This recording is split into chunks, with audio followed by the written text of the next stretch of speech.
Hi you guys. Welcome back to my channel. I have a channel. Today we're going to be making a super duper quick video. Excuse my voice, it's a little bit gone. I went through sorority recruitment over the weekend and I spoke for like 50 hours and so my voice is a little bit gone and raspy, but that is totally okay. That is not going to stop us from doing this video. Today we will be discussing the hacks that have saved me so much money at Starbucks. Anybody who knows me will tell you that I am a Starbucks stan. Like over the summer, I think I went on 30 different like catch up coffee dates at Starbucks with 30 different people. It is just my place. It is my vibe. It is where I want to work in the future, but that's tea. Like, well, I'm not talking about that now. But yes, I'm aiming high and I want to work for the Starbucks marketing team, so tea. Anyways, that is enough talking. Oh my gosh, I don't even know what this intro is, but yeah, let's just get started so I can show you all the tips and tricks on how you can save that dough, you can save that cash when you go to Starbucks. Okay, so I'm just going on my phone to screen record what I am doing, coming onto my Starbucks app. Okay guys, my very first hack on purchasing coffee from Starbucks is that if you are a dairy-free human like me, or your dairy preference of milk at Starbucks isn't just regular non-fat, I think is their default, or 2% maybe, then they probably charge you 70 extra cents if you ever get anything from the espresso bar. Also, if you get like a frappuccino, it'll also do this, and that's that it will add 70 cents extra to your total order. However, that's super duper unnecessary, because if you just get a regular drip coffee is those like little machines that they've got behind them where you just like pull a little, what is that called? I'm gonna call it the dripper. You just like pull on the dripper and then the coffee comes out and they just have it brewed there all day ready for you. So if you get that, then they will not charge you extra for whatever milk you choose to put in it. Like for example, I'm gonna go on here, I'm gonna put a grande pike roast and I'm gonna add some almond milk. It says that you can do a splash, a light splash, a regular splash, or an extra splash. So I'm gonna go ahead and put extra splash, meaning that I'm gonna want like extra almond milk. Now I'm gonna add my item, and as you can see, it did not upcharge me by 70 cents, even though I have an extra splash of almond milk in there. And if you ever look at like the color of a latte, it's kind of like that caramelly, really tan color. Well, if you add like an extra splash of almond milk into your coffee, it will also turn that nice caramelly color. And it's because drip coffee is less dense than espresso. Think about espresso as like a really concentrated form of coffee, and espresso bean is supposedly richer, you know, it has more caffeine.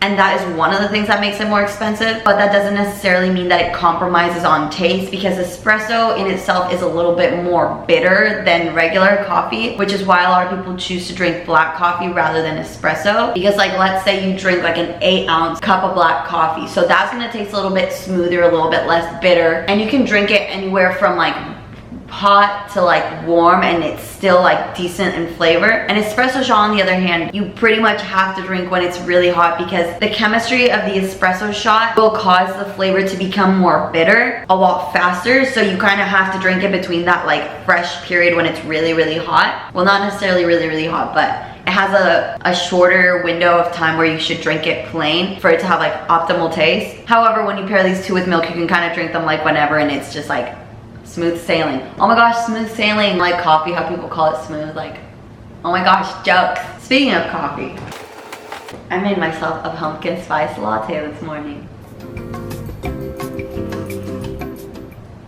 Oh, that's so good. If you want to see my recipe for the pumpkin spice syrup that I made here at home, maybe tell me down below and I'll post it somewhere, or maybe do a video on it. Look at how cute this mug is. It says, "Not my problema."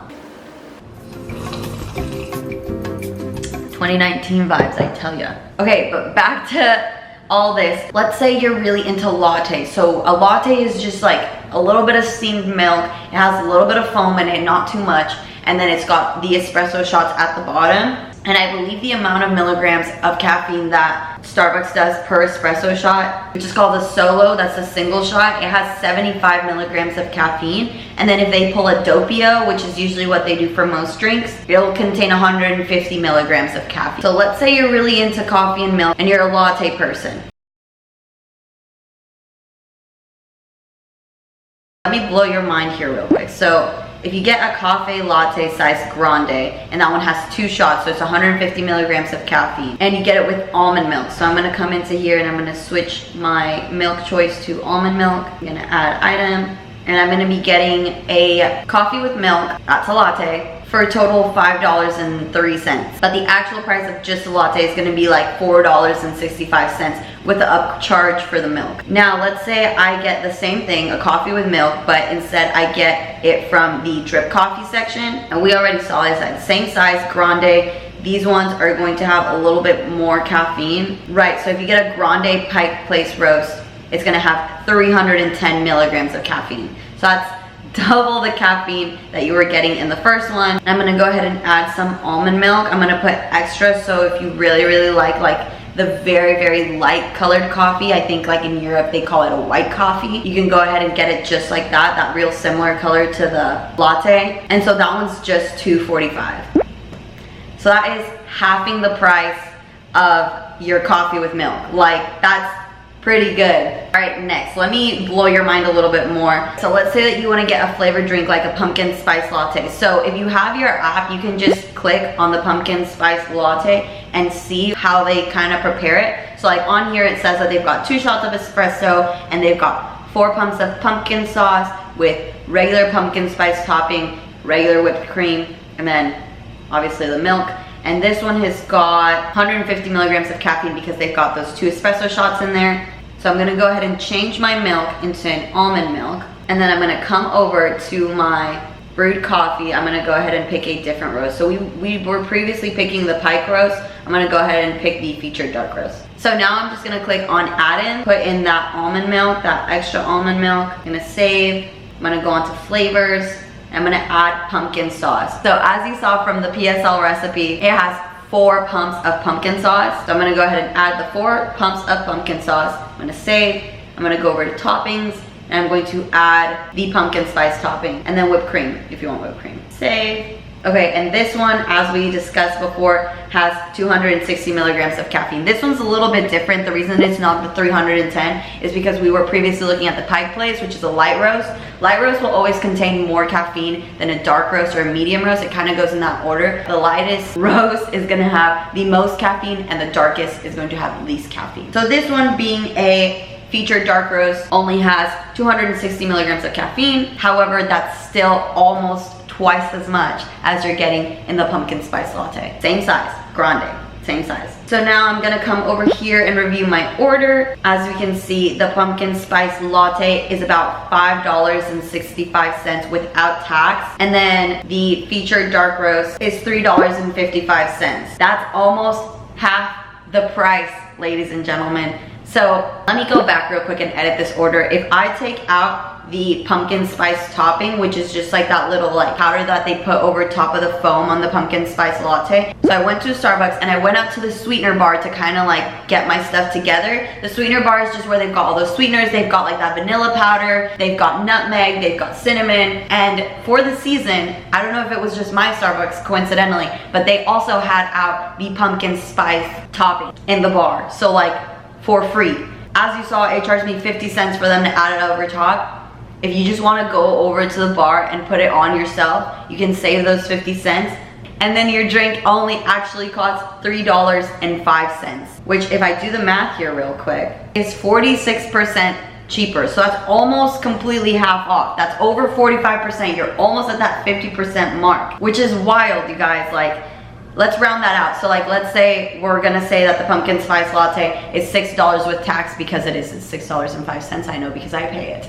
And then the featured dark roast with the pumpkin sauce and everything is $3.30 with tax included. So $6, $3. Think about like getting 2 pumpkin spice lattes. That's gonna be 6 times 2, so $12. You could get 4 pumpkin spice drip coffee for the same price.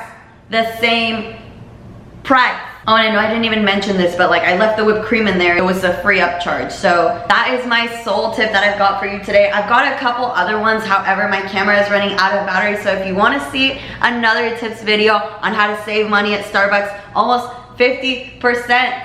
Save almost 50% on all your drinks. Go ahead and comment that down below. I want to give a quick disclaimer before I end this video, and that is just that drip coffee isn't necessarily for everyone. Like, some people really love that espresso, and they really love like the amount of milk that comes in a latte or in a cappuccino, etc, etc. So if you're not willing to compromise on taste, I would say give it a try. See if you like it, see if it's worth, you know, that half off price, and then choose if you want to like switch on over to the drip coffee. But just to win you over, I will let you know of one more insider fact that I have learned over the years of doing this trick, and that is that the person who is working the cash register, so the cashier who takes your order if you're inside, is the person responsible for getting your drink if you get a drip coffee. So if you ever see like a huge line of people at a Starbucks, maybe at like a mall or on Black Friday or anything like that, if you get a drip coffee, the cashier is not allowed to take the next person's order until they give you your drink. So you're pretty much given like